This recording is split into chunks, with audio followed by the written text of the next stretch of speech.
Assalamualaikum warahmatullahi wabarakatuh, teman-teman. Ya, gue mau membahas salah satu penyebab kegagalan kita mengkultur green water ya. Salah satu penyebab kegagalan mengkultur green water yaitu sebelum waktunya, sebelum green water ini selnya pekat. Nah, ini kan belum pekat nih, kelihatan nih. Ya, masih belum pekat nih, teman-teman. Ini masih agak-agak masih coklat-coklat ya, belum pekat nih. Nah, salah satu penyebabnya adalah jadi belum pekat tapi si kutu airnya udah muncul gitu, padahal nggak kita kasih starter ya. Nah, sebenarnya dikasih gitu, cuma nggak sengaja aja ada starter yang masuk. Starternya tuh bisa berupa telur, bisa juga berupa kutu air yang nggak sengaja ada satu ekor kutu air aja masuk ke sini, udah jadi gitu. Jadi makanya salah satu penyebab teman-teman mengkultur green water belum pekat selnya, kepadatan sel si alganya ini belum tinggi tapi kutu airnya udah muncul. Salah satu penyebabnya adalah karena teman-teman mencampur menggunakan wadah yang sama. Jadi teman-teman, ini tips dari gue ya, ini beneran gue udah nyoba gitu. Bahkan kalau perlu tempatnya teman-teman pisah. Nah, jadi nih teman-teman nih, ini wadah untuk bikin green water ini yang udah kita kasih starter green water, kita kasih dedek, kita kasih pupuk ya, mau urea, mau NPK, terserah. Udah dikasih, mungkin kalau yang mau pakai telur juga boleh, yang mau pakai pelet lele boleh, mau pakai pelet fengli boleh. Kita aduk selama semingguan ya. Kita fermentasi, kita kasih E4, kita kasih molase. Ini media ini, tempatnya ini, embernya ini dipisah teman-teman. Ini gunakan hanya untuk mengkultur green water, serius. Jangan dipakai buat mengkultur kutir. Jadi jangan sampai udah matang terus starternya taruh di sini, jangan. Itu menurut saya itu ribet ya, bikin kita susah nanti. Bahkan kalau perlu teman-teman, ini saya nih, ini kan ada banyak nih wadahnya nih. Ini di daerah ini saya tidak pernah mengkultur kutu air teman-teman. Saya menggunakan kultur kutu air tuh di wadah yang terpisah, di tempat yang terpisah. Nih, biasanya saya pakai di belakang rumah atau saya pakai di samping. Jadi ini khusus untuk mengkultur green water aja. Karena kalau sampai kita campur teman-teman, wah repot ya. Kalau sampai ini kita masukin kutu-kutu air juga, nanti kita kultur yang baru, itu biasanya nanti ada aja telur yang nyangkut-nyangkut nih. Karena ada satu butir aja misalnya nih, nah, ada satu butir nih telur nyangkut di sini misalnya nih. Ada satu butir telur nggak bersih, kita pecah pakai ini ya, ada di sini. Itu kalau dia masuk ke sini, netes dia nanti gagal gitu. Jadi makanya saya bilang dipisah aja, jangan digabung gitu ya. Bahkan kalau teman-teman oke, kita bersih nih, misalnya kita udah bersih nih, green waternya udah bersih, embernya bersih, nggak ada satu butir telur pun. Yakinkah teman-teman ketika teman-teman lagi panen, teman-teman buang, kan nanti ada telur yang jatuh di sekitar sini.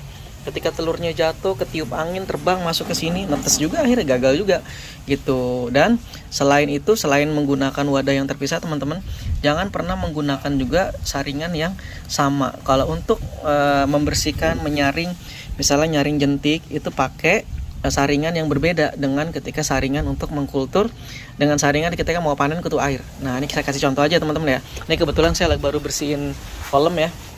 Jadi ini beberapa udah matang. Saya bilangnya matang, kalau bahasa kita matang ya, sebenarnya itu bukan matang ya, tapi adalah kepadatan mikroalga atau sel alganya itu udah padat, makanya udah pekat. Nah, kalau udah pekat itu proteinnya tinggi ya, jumlah alganya banyak, dan itu bagus banget buat pakan kutu air. Ini teman-teman, ini kepadatan selnya udah tinggi ya, kepadatan selnya udah tinggi nih, udah pekat banget ya. Dan pupuk urea atau pupuk apapun yang kita udah berikan di sini sudah digunakan maksimal oleh si alga, sehingga alganya tumbuh dengan pesat ya, dengan jumlah yang banyak. Nah, ini teman-teman, ini saya mau masukin ke sini teman-teman. Ini kolam saya nih. Ini kolam ini khusus, emang saya nggak campur dengan yang lain ya. Ini khusus green water aja. Itu lagi eksperimen buat dedek. Itu yang dua itu buat air lele. Ini dua ini pakai air lele. Itu yang ujung itu lelenya ada tuh, ada 2 ekor lele ukuran besar ya. Nah, jadi ini eksperimen saya beda-beda ya, jadi biar semakin banyak ya ilmu kita ya, semakin kita bisa banyak sharing ya. Jadi ini teman-teman, ini khusus green water aja teman-teman, khusus green water aja. Ini saya mau masukin teman-teman. Nah, ini kalau ini udah pekat kan, udah siap kita untuk gunakan. Nah, saya mau masukin sini teman-teman. Jadi saya menggunakan tempat yang terpisah gitu ya, tempat yang terpisah di sini. Oke. Harapannya ini bisa pekat banget kan. Harapannya ini nanti bisa saya gunain buat ini teman-teman. Bisa saya gunain buat buat panen telur. Nah, kalau yang di sana kan agak kotor tuh. Nah, ini ada sisa sebenarnya nih. Ini mau dipakai apa enggak nih? Ini sisanya nih di bawahnya banyak ini ya, banyak cacing darah ya. Nah ini biasanya saya buang aja deh, biar nggak ribet ya, karena saya malas kalau ada endapan-endapan. Nah ini bersih teman-teman nih. Ini kita tinggal ambil lagi. Jadi cara saya gitu teman-teman. Nah nanti saya taruhin berapa ember terserah. Pokoknya itu tips dari saya.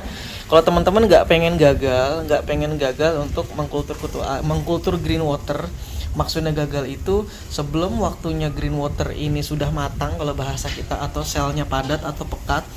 Itu gimana caranya supaya tidak muncul si kutu air di situ gitu tanpa sengaja. Caranya adalah memisahkan medianya, tempat untuk mengkultur green water sendiri, tempat untuk mengkultur kutu air sendiri. Itu yang pertama. Yang kedua, kalau bisa pisah aja di tempatnya teman-teman, dipisah tempatnya.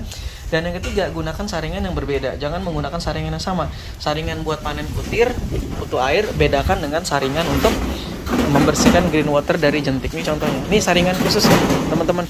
Ini saringan saya khusus untuk membersihkan menyaring jentik ya, Ini saya udah bersihin ya, karena kalau nggak dibersihin di sini semutnya agak gila ya. Semutnya biasanya makannya dan akhirnya saringannya bolong.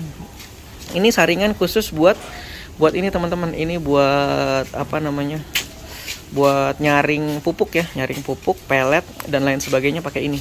Ini saringan khusus buat jentik gitu. Nah ini telur kutu air yang kemarin yang saya panen ya. Telur kutu air yang saya panen kemarin nih, tinggal saya taruh di kapsul aja gitu, atau tinggal saya simpen ya, simpen di lemari es ya. Oke, itu teman-teman. Jadi mungkin itu tips dari saya ya. Semoga bermanfaat. Kalau ada yang mau sharing-sharing pengalaman boleh. Mungkin ada yang punya pengalaman berbeda dari saya, karena kan tiap orang punya cara yang berbeda-beda ya. Tapi dengan berbagai cara kita kombinasiin tentunya akan lebih bagus dong. Oke, terima kasih. Assalamualaikum warahmatullahi wabarakatuh.